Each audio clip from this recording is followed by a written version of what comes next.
Imagine this. You're standing in line at a coffee shop. The line crawls forward. The man in front of you is sighing, rolling his eyes, tapping his foot like the world owes him time. And then you notice the barista, calm, smiling, moving at her own pace, pouring foam into lattes like she's got all the time in the world. Same situation. Two people.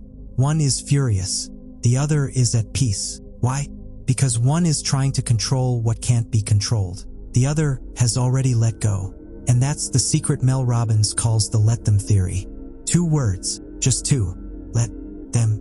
Let them be impatient. Let them grumble. Let them stew. Because none of it has to touch you. Now I know what you're thinking. That sounds nice, but real life is messy, eh? What about the partner who never listens? The friend who left you out? The coworker who takes credit for your work? You can't just sit back and say let them, right? But what if you could? What if those 2 words could save you hours of wasted energy, protect your peace, and hand back the power you've been giving away for years? That's what this journey is about. Part 1, where it all began. Mel Robbins didn't discover this theory in a lab, or during a meditation retreat, or through years of therapy. She discovered it at a high school prom. Her son, Oakley, had decided last minute to go. No tux until the final week. No dinner reservation. None of the careful planning his sisters had done years earlier. Mel did what any mom does when she wants everything perfect. She scrambled. She found the tux, bought the sneakers he wanted, even picked up a beautiful corsage for his date. But Oakley wanted none of it. Mom, she doesn't want a corsage. Mel pushed back. But it's beautiful. Don't bring it. Of course, she stuffed it in her purse anyway. At the pre-prom photos, his date arrived, already wearing a corsage she had made herself.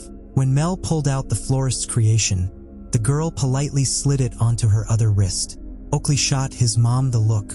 You know, the one. The silent, why can't you just let me handle this? Then the rain came. The kids, in tuxes and gowns, began debating where to eat. No reservations. 20 teenagers, in formal wear, planning to squeeze into a tiny taco shop before prom. Every instinct in Mel screamed, this is a disaster. They'll get soaked, their outfits ruined. We have to fix this. She started searching her phone for restaurants.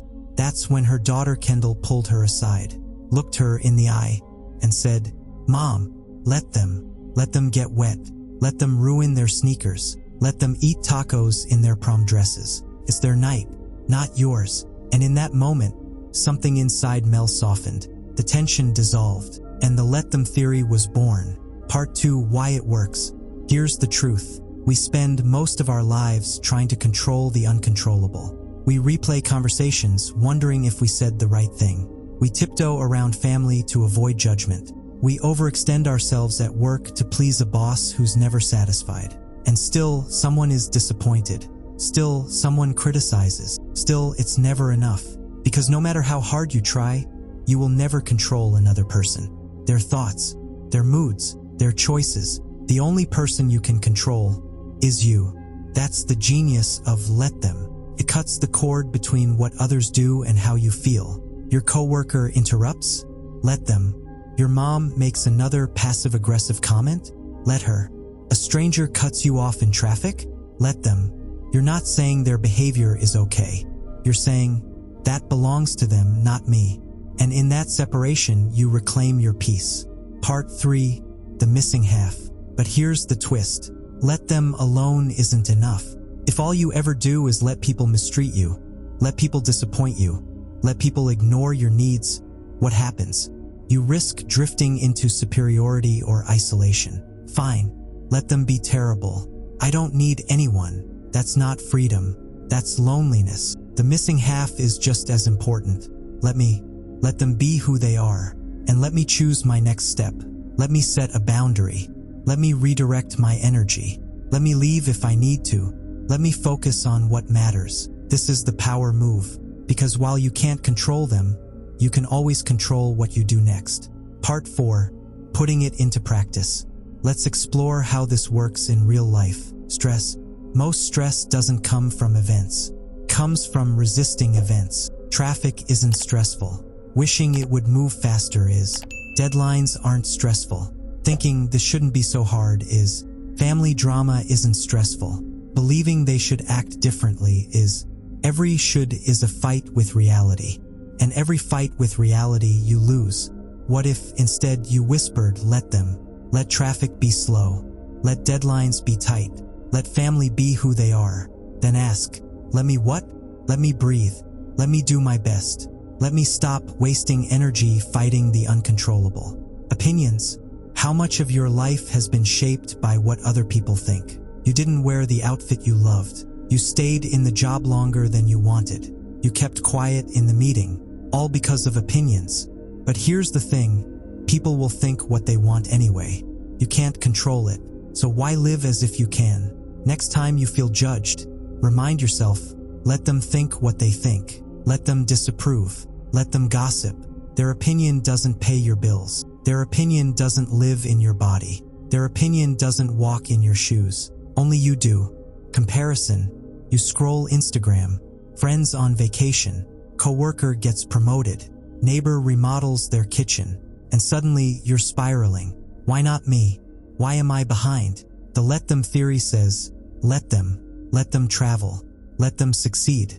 Let them buy what they buy. And let me stay focused on my lane. Let me celebrate what I already have. Let me decide what I want to build next. Comparison loses its sting when you realize their story isn't yours. Relationships. We spend years trying to change our partners. If only he'd be more romantic. If only she'd be more patient. But the let them theory says, let them show you who they are. Not who you wish they'd be. Not their potential. Who they are today. Once you see clearly, you can choose clearly. Let them be themselves. And let me decide if this is enough or not. That's not resignation. That's self-respect. Parenting is where control shows up strongest. We want our kids to succeed, to listen, to avoid mistakes. But they won't. They'll dawdle. They'll rebel. They'll make choices that baffle us. Here's where let them is revolutionary. Let them make mistakes. Let them face consequences. Let them be who they are, not who you wish they'd be. And let me love them anyway. Guide without controlling. Support without rescuing. It's not easy, but it's the only path to raising independent, resilient humans. Workplaces overflow with frustration. Lazy coworkers. Overbearing bosses. Missed deadlines. The old you would stew, gossip, complain. The new you? Let them work that way. Let them miss the deadline. Let them take credit. And then, let me hold my standards. Let me advocate for myself. Let me decide if this is the right place for me long term. Part 5. Living free. The let them theory isn't about passivity. It's about freedom. Freedom from other people's opinions. Freedom from family drama. Freedom from the exhausting illusion of control. And in that freedom, you gain something priceless. Space. Space to think. Space to breathe. Space to live on your terms. A daily practice. Here's how you start. Step 1. Notice the trigger. That flash of irritation. That urge to control. Step 2. Whisper. Let them. Picture their choice floating away. Step 3. Ask. Let me what? What's in my control? Step 4. Act from that clarity. Do it once, then again, and again, until it becomes second nature. Closing reflection. Think back to the coffee shop. One man furious at the wait. One barista calm in the same line. Which one do you want to be? Life will hand you slow lines. Rude comments. Forgotten texts. Family drama. Disappointments. Critics. You can't stop that, but you can stop letting it steal your peace. 2 words. That's all it takes. Let them. And then, with a deep breath, let me live. Let me choose. Let me be free.